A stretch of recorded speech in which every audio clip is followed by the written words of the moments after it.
నమస్తే రమగారు. నమస్తే జయ. రమగారు, మనం భక్తుల కథలు చెప్పుకుంటూ ఉన్నాం. హ్మ్. ఈరోజు ఎవరి స్టోరీ చెప్తున్నారు? ఏ భక్తుడు? ఎవరి భక్తుడు? ఒక శివభక్తుడి కథ చెప్పుకుందాం. పూర్వం దేవతలు అంతా బ్రహ్మ అందరూ ఏర్పాటైన తర్వాత బ్రహ్మదేవుడు భూలోకాన్ని సృష్టించాడు. భూలోకంలో మానవ జాతి, మనుషులు, ఆడవాళ్ళు, మగవాళ్ళు, అన్ని చెట్లు, కాయలు, పువ్వులు, పక్షులు, జంతువులు, పెద్ద జంతువు చిన్న జంతువుని తింటాం, చిన్నది ఇంకో చిన్నదాన్ని తింటాం, చెరువులో చేపలు, కప్పలు, తాబేళ్ళు, పీతలు, రొయ్యలు, వీటన్నిటిని ఇదంతా సృష్టిస్తూ చాలా బాగా చేశాడు. చేస్తే దేవతలంతా ఓహో అనేవాళ్ళు బ్రహ్మని. నువ్వు ఇంత బాగా చేసావు తాత, పితామహ, నువ్వు కాబట్టి ఇంత అద్భుతమైన సృష్టి చేసావు, నీ అంతటి వాడు నువ్వే అన్నారు. అనేసరికల్లా ఈ విశ్వకర్మ అని దేవ శిల్పి ఒక ఆయన ఉన్నాడు, మనకు తెలుసు కదా. విశ్వకర్మకు ఒక కుమారుడు ఉన్నాడు, ఊర్ణనాభుడు వాడి పేరు.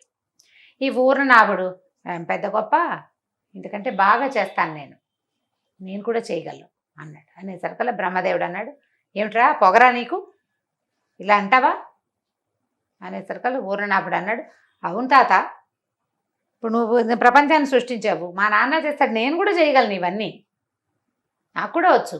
మేము చేయలేనిది నువ్వేం చేసావు?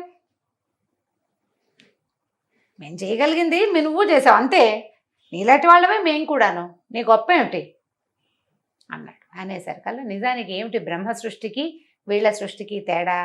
బ్రహ్మదేవుడు ఒక బొమ్మను చేసి దాని ముఖాన దాని విషయం రాసి పంపిస్తాడు, ప్రాణం పోస్తాడు. శిల్పి వస్తువు చేసి ప్రాణం పోస్తాడు, దాని మొహాన గీత గీయలేడు. బ్రహ్మ రాత వేరు, ఇతనికి అది తెలియదు.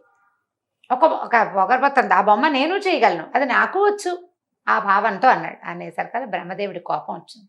ఒరే, నీ పేరు ఊర్ణనాభుడు, ఊర్ణనాభం అంటే నాభి ఎందు కొంచెం ఊరే జిగురు వంటి పదార్థం ఉన్నది, దాన్ని సాలీడుని కూడా ఊర్ణనాభం అంటారు.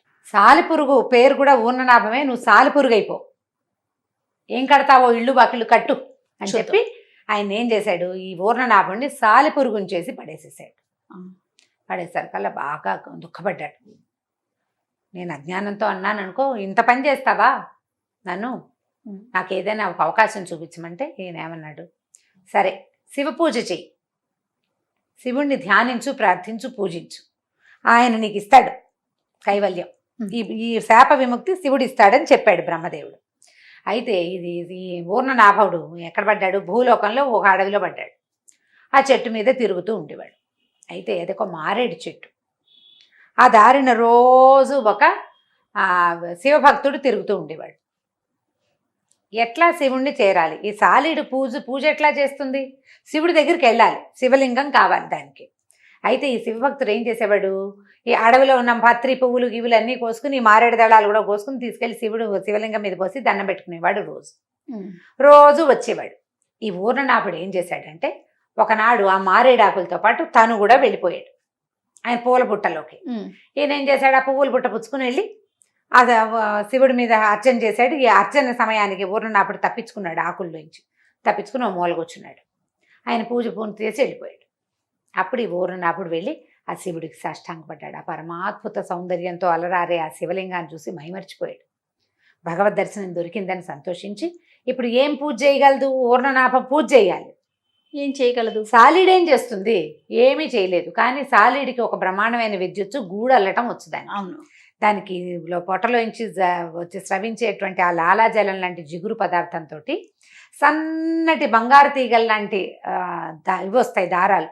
ఆ దారాలతోటి శివుడికి పెద్ద గుడి కట్టింది ఈ ఊర్ణనాభం.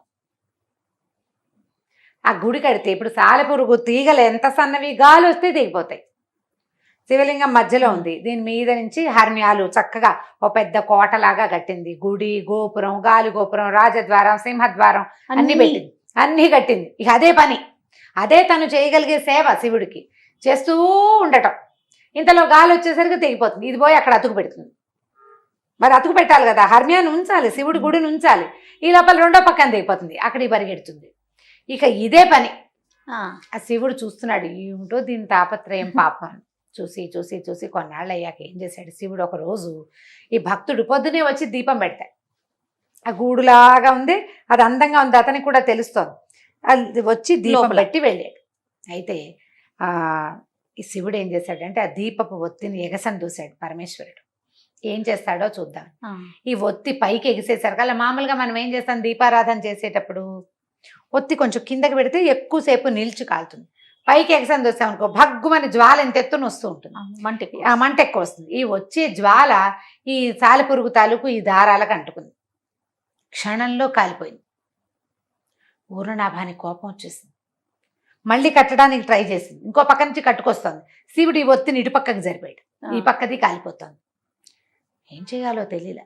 అదేమనుకుందంటే ఈ దీపాన్ని మింగేద్దాం, దీపం వల్లే ఇది జరుగుతోంది,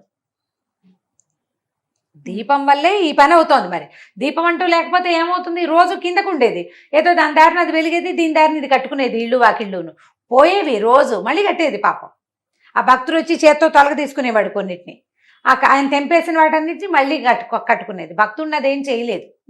కాకపోతే ఈ దీపం చిన్నది, దీన్ని ఏదైనా చేయొచ్చు అనుకుని దీపాన్ని మింగేయటానికి వచ్చేసింది. దానికి కాళ్ళు చేతులు కాలిపోతాయి. పాప నా కాళ్ళు ఉంటాయి ఇట్లా టెంటకిల్స్ లాగా ఉంటాయి, ఇట్లా వంకర టింకరగా ఉంటాయి. కాళ్ళు కాలిపోయినా సరే వచ్చి ఆ దీపాన్ని గుడుకని మింగేసింది. భగ్గుమంది మంట. దీపాన్ని మింగితే ఏమవుతుంది? కాలిపోతుంది. కాలిపోగానే పరమేశ్వరుడు ప్రత్యక్షమయ్యాడు. దీపం వల్ల తన పూజకి అంతరాయం కలుగుతోందని, తను చచ్చిపోతానని తెలిసినా కూడా తను కట్టిన హర్మ్యం అలాగే ఉండటం కోసం దీపాన్ని మింగేసిన ఈ ఊర్ణనాభానికి ప్రత్యక్షమయ్యాడు శివుడు. ఊర్ణనాభుడు మామూలు రూపం వచ్చేసింది అతనికి. శాప విమోచనం అయిపోయింది. వెళ్ళిపోరు అయినా నువ్వు స్వర్గానికంటే వద్దన్నాడు.